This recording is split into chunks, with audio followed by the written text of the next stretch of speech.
Halo semuanya, pernah nggak sih Anda berpikir kalau mau bikin sebuah pelajaran jadi seru, kita harus nambahin banyak hal? Nah, dalam pembahasan kali ini, kita akan bongkar sebuah paradoks yang lumayan mengejutkan. Ternyata, kadang-kadang bikin sesuatu jadi lebih menarik, itu malah bisa menghambat proses belajarnya. Yuk, kita selami bareng-bareng. Coba deh bayangin sejenak. Ada dikasih tugas nih, buat ngejelasin topik yang ya katakanlah agak kering. Mungkin soal peraturan pajak, atau cara kerja rumus di spreadsheet. Apa sih naluri pertama Anda? Pasti langsung kepikiran, gimana caranya biar ini jadi seru ya? Nah, pertanyaan ini adalah inti dari semua yang akan kita bahas. Oke, ini contoh yang konkret banget dari materi kita. Ada sebuah tim yang harus bikin e-learning tentang spreadsheet. Targetnya, generasi muda yang udah terbiasa sama visual keren dan cepat dari YouTube dan video game. Ini tantangan yang umum banget kan? Godaannya jelas, kita harus bumbuin materi ini biar nggak ngebosenin. Dan biasanya apa jawaban kita? Tambahin aja, yuk kita masukin cerita seru tentang penemu spreadsheet. Atau kasih grafis yang wow banget. Gimana kalau ditambahin efek suara klik? Atau musik latar yang asik? Secara intuisi ini rasanya bener banget. Tapi, beneran gitu caranya? Nah, disinilah twistnya. Ilmu tentang pembelajaran justru punya jawaban sebaliknya, yang disebut prinsip koherensi. Dan prinsip ini ngomongin sesuatu yang kuat banget. Orang itu belajar lebih baik kalau materi yang nggak penting itu dibuang, bukan malah ditambahin. Jadi poinnya adalah mengurangi, bukan menambahkan. Loh, kok bisa gitu? Alasannya ada di cara kerja otak kita. Anggap aja otak kita itu punya RAM atau kapasitas kerja yang terbatas dalam satu waktu. Nah, setiap cerita tambahan, gambar yang nggak relevan, atau suara latar itu bakal berebut perhatian dari RAM yang terbatas itu. Hasilnya, bukannya ngebantu, hiasan itu malah jadi beban kognitif yang justru ganggu kita menyerap informasi intinya. Oke, saya tahu ini kedengarannya aneh dan berlawanan sama intuisi. Makanya, yuk kita lihat buktinya langsung. Kita mulai dari gimana kata-kata yang berlebihan, bahkan yang kelihatannya menarik sekalipun, justru bisa jadi bumerang. Para peneliti punya istilah keren buat ini. Detail menggoda atau seductive details. Ini tuh informasi yang mungkin asyik banget atau lucu. Misalnya cerita tentang kehidupan pribadi seorang ilmuwan, tapi sebenarnya nggak ada hubungannya sama konsep utama yang lagi diajarin. Detail ini, yaitu tadi, menggoda perhatian kita buat menjauh dari apa yang seharusnya kita pelajarin. Yuk kita balik lagi ke contoh spreadsheet tadi. Coba lihat perbandingan ini.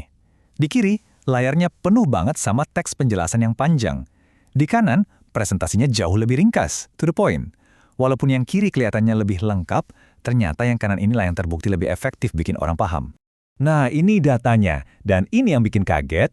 Dalam sebuah studi, siswa dikasih pelajaran sains. Sebagian dari mereka dapat versi yang ditambahin detail-detail menarik, tapi nggak relevan tadi. Hasilnya, seperti yang bisa Anda lihat di grafik, kelompok yang dapat detail menggoda ini justru pemahamannya lebih rendah. Menarik sih, tapi ternyata nggak efektif. Oke, jadi kebanyakan kata bisa berbahaya. Terus gimana sama gambar? Bukannya visual itu selalu ngebantu? Kan katanya satu gambar 1000 kata.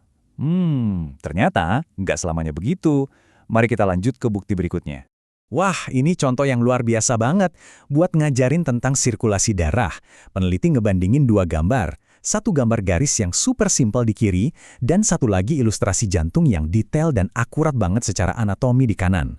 Hasilnya, siswa yang belajar dari gambar sederhana justru lebih paham prosesnya. Kenapa? Karena detail yang berlebihan malah bikin bingung dan ngalihin fokus dari konsep utamanya. Dan ini lebih parah lagi. Waktu ada pelajaran soal gimana petir terbentuk, peneliti nambahin foto-foto dramatis, kayak pesawat yang disambar petir ini. Keren banget kan? Tapi dampaknya fatal. Siswa yang lihat versi dengan foto-foto keren ini dapat skor 52% lebih rendah di tes pemecahan masalah. 52%, itu lebih dari setengahnya loh. Kutipan dari para peneliti, Meyer dan Moreno, ini ngerangkum semuanya dengan sempurna. Ketika kita nambahin bumbu biar sesuatu lebih berkesan, kita mungkin berhasil bikin orang jadi ingat, tapi cuma ingat di permukaan. Ironisnya, pemahaman mendalamnya justru berkurang. Kita udah bahas kata-kata, udah bahas gambar. Pasti udah bisa nebak kan selanjutnya apa? Yup, suara. Musik latar dan efek suara yang kita pikir bisa nambah suasana, ternyata bisa jadi pengganggu yang serius juga. Coba deh lihat pelajaran militer ini. Tujuannya ngajarin soal berbagai jenis amunisi. Tapi pelajarannya diiringi sama suara tembakan dan ledakan, katanya sih biar lebih realistis. Hasilnya, ya suaranya malah berantem sama narasi penjelasannya, bikin siswa jadi susah fokus. Dan slide ini nunjukin polanya dengan jelas banget. Grafik ini adalah gabungan hasil dari beberapa studi, dan secara konsisten, siswa yang belajar dari animasi bernarasi yang bersih, tanpa musik atau efek suara tambahan, selalu dapat hasil yang jauh lebih bagus. Kesimpulannya jelas, audio tambahan lebih sering ganggunya daripada bantunya. Oke, setelah kita lihat semua bukti kalau nambahin hiasan itu bisa berbahaya, pertanyaan berikutnya adalah, terus kita harus gimana dong? Gimana caranya kita menerapkan prinsip lebih sedikit lebih baik ini dalam praktik sehari-hari? Yuk, kita balik lagi ke dilema desain kita di awal. Tim e-learning dengan pelajaran spreadsheet mereka. Setelah semua yang kita diskusikan tadi, menurut Anda, pilihan mana yang seharusnya mereka ambil? Apakah nambahin kata dan visual, musik pelan, atau justru dibuat sesederhana mungkin? Dan tentu saja, jawaban yang benar berdasarkan semua bukti adalah C, dibuat tetap sederhana.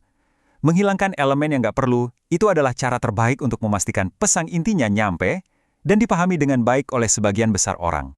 Nah, biar gampang, ini ada semacam contekan praktis yang bisa Anda pakai. Daftar periksa koherensi. Jadi, sebelum Anda finalisasi presentasi atau materi ajar berikutnya, coba deh tanya ke diri sendiri. Ada nggak sih cerita, gambar, atau suara yang sebenarnya nggak penting-penting amat?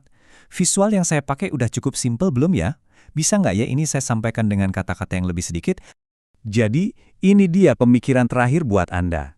Rahasianya itu bukan tentang menambahkan lebih banyak bumbu, tapi tentang keberanian untuk membuang semua gangguan dan menyajikan ide inti sejelas mungkin. Nah, sekarang coba pikirkan. Dari presentasi atau materi Anda yang berikutnya, keramaian apa yang akan Anda buang demi pemahaman yang lebih baik?